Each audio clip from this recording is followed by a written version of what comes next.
Rebel star Prabhas అన్న మరియు Nagarjuna combination లో వస్తున్న most awaited pan world movie కల్కి.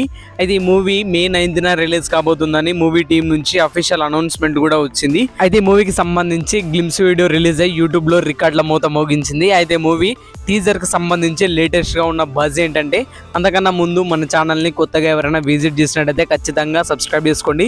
ప్రభాస్ అన్న ఫ్యాన్స్ ఎవరైనా ఈ వీడియోని చూస్తున్నట్టయితే ఖచ్చితంగా లైక్ చేయండి. మన ఛానల్లో ఉన్న వీడియోస్ అయితే ఒకసారి చెక్ చేయండి. ఇక ఈ మూవీకి సంబంధించి లేటెస్ట్ బజ్ గురించి మాట్లాడుకుంటే, కల్కి మూవీకి సంబంధించిన టీజర్ మార్చ్ 8న రిలీజ్ అయ్యే ఛాన్స్ ఉందట. ఇక ఈ మూవీకి సంబంధించిన టీజర్ డ్యూరేషన్ గురించి కూడా ఒక బజ్ అయితే ఉంది. ఏంటంటే ఈ టీజర్ డ్యూరేషన్ 2 minutes 33 seconds ఉండబోతుందట. ఈ మూవీ ఇండియన్ సినిమా హిస్టరీలోనే హై బడ్జెట్ మూవీగా, అలాగే పాన్ వరల్డ్ రేంజ్ లో రిలీజ్ కాబోతోంది. ఈ మూవీలో పెద్ద పెద్ద స్టార్ హీరోలు అయితే ఉన్నారు. చూడాలి మరి ఈ మూవీ వరల్డ్ బాక్స్ ఆఫీస్ ని ఏ విధంగా షేక్ చేస్తుందో. ఇలాంటి మరిన్ని మూవీ అప్డేట్స్ కోసం మన ఛానల్ ని సబ్స్క్రైబ్ చేసుకోండి. ప్రభాస్ అన్న ఫ్యాన్స్ అయితే అస్సలు మిస్ అవ్వద్దు. మరిన్ని మూవీ అప్డేట్స్ తో మళ్ళీ కలుద్దాం.